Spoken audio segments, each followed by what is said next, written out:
Student, मैं आपको आज नदियों के बारे में बताना चाह रहा हूँ।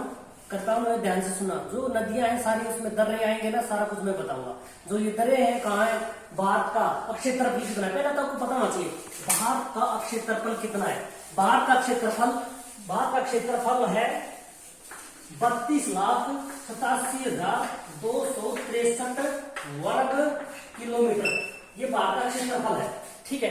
जो भारत का उत्तर भाग है वहां से जितनी भी नदियां निकलती हैं वो प्रायद्वीपीय नदियां हैं।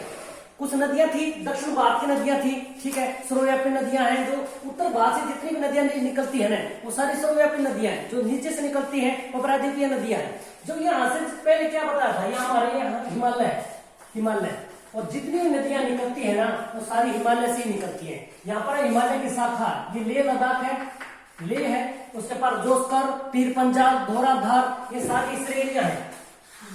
हिमालय को तीन भागों में बांटा गया है। कितने भागों में बांटा गया? 3 भागों में।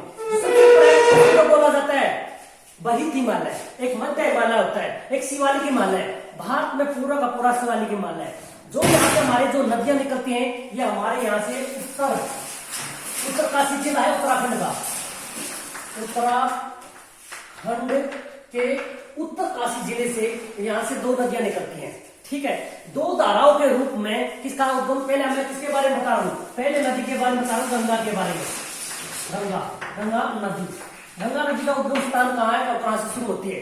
यहाँ पर उत्तरकाशी जिले में उत्तराखंड से। तो यहाँ से एक जगह है, यहाँ से एक जगह एक ग्लेशियर है, 2 ग्लेशियर है। एक ग्लेशियर का नाम संतोपत है और एक का क्या नाम है, बद्रीनाथ। तो दोनों से एक संतोपत है, यहाँ संतोपत से एक गंगोत्री, यहाँ पर है संतोपत है और यहाँ पर क्या है, गंगोत्री। 2 ग्लेशियरों से जो संतोपत से निकलती है धारा उसको तो थोली गंगा बोला जाता है। जो निकलती है गंगोत्री से उसको बोला जाता है भागीरथी। गंगोत्री से पहले जो नदी निकलती है उसका नाम है भागीरथी। जो उत्तरी साइड से निकलती है संतोपत से उसका नाम है थोली गंगा। दोनों नदियां के देवप्रयाग में मिल जाती है। कहां मिल जाती है? देवप्रयाग में। देवप्रयाग में जो दोनों नदियां मिलती हैं तो वहां से गंगा का उद्गम होता है। वहां से क्या होता है? उद्गम। उसके बाद ये मैदानी भागों में कहां से निकलती है? ये गंगा नदी मैदानी भागों में हरिद्वार से मैदानी भागों में चली जाती है, ठीक है। जहां पर ये दोनों मिलती हैं, 2 नदियों का संगम होता है, उस क्षेत्र को बोला जाता है देवप्रयाग। और कौन सी गंगा बताई मैंने? भागीरथी। दूसरी नदी कौन सी बताई मैंने? थोली गंगा। दोनों कहां मिल जाती है आके?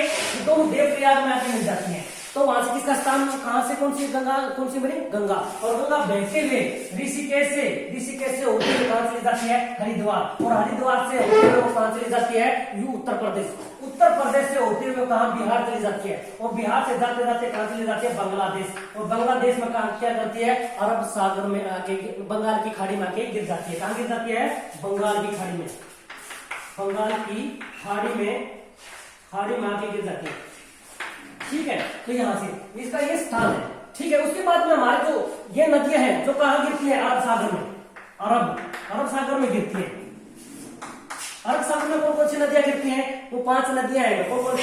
एक तो झेलम। ये पहले बात इसकी करेंगे हम झेलम की। झेलम, चिनाब, रावी, व्यास और सतलज नदियां। ये नदियां भी कहां गिरती है? ये सारी की सारी नदियां कहां गिरती हैं? अरब सागर में गिरती है, ठीक है। पहले हम बात किसकी कर लेते हैं? हम बात कर लेते हैं झेलम नदी की। किसकी बात कर लेते हैं? झेलम नदी। तो झेलम नदी की बात कर लेते हैं। झेलम नदी कहां से निकलती है? झेलम नदी भी कहां से निकलती है? ये क्षेत्र यहाँ पर बहुत सारी झीलें हैं। जो हमारे यहाँ जो क्षेत्र है ये लद्दाख का अब 2 भागों में बट गया है। पहला जम्मू कश्मीर एक था, अब 2 भागों में बट गया है, ठीक है। ये केंद्र शासित प्रदेश हो गए हैं, ठीक है। एक तो जम्मू कश्मीर अलग हो गया है और लेह क्या हो गया? अलग हो गया है। और लेह की राजधानी होगी लद्दाख की राजधानी लेह हो गई है, ठीक है। यहाँ पर बहुत सारी झीलें हैं, वेरीनाग, शेषनाग, अमरनाथ, नागिन, सारी झीलें। तो यहाँ से जो नदी निकलती है जिसका क्या नाम है? झेलम नदी यहाँ से निकलती है। इस जगह का नाम है वेरीनाग से होते हुए थोड़ी दूर चलती है तो यहाँ पर एक झील है जिसका क्या नाम है? वुल्लर झील। ये मीठे पानी की पहली क्या है? मीठे पानी की झील है। वुल्लर झील में गिरने के बाद थोड़ी आगे जाती है। इसी नदी के किनारे जम्मू कश्मीर की राजधानी क्या है? श्रीनगर। कौन सी राजधानी है? श्रीनगर, इसी नदी के किनारे है। उसके बाद यह कहां चली जाती है? पाकिस्तान में गिर जाती है। यह नदी कहां चली जाती है? पाकिस्तान में। उसके बाद में चिनाब कहां से निकलती है? देखो चिनाब नदी ये हिमाचल प्रदेश से निकलती है। हिमाचल प्रदेश यहाँ पर दो धाराओं के रूप में आती है। दो धाराओं के रूप में कौन कौन सी है? दो धारे, चंद और बाघा। चंद और बाघा दो धाराओं के रूप में यह नदी कहां से चलेगी भाई? यहां से चलिए। यहाँ पर बड़ा अच्छा दरा है। कौन सा दरा बताया मैंने? हिमाचल प्रदेश में 12 लाख का दरा से यहाँ से इसका स्थान होता है चिनाब नदी का। चिनाब नदी यहाँ से निकलने के बाद कहां चली जाती है? हिमाचल से चलते हुए और कहां चली जाती है? पाकिस्तान में चली जाती है। ये कहां चली जाती है? पाकिस्तान में। उसके बाद कौन सी आ जाती है? चिनाब में बात आती है रावी। रावी नदी ये रोहतांग दर्रे से, रावी नदी रोहतांग दर्रे से। आवाज बंद कर दे।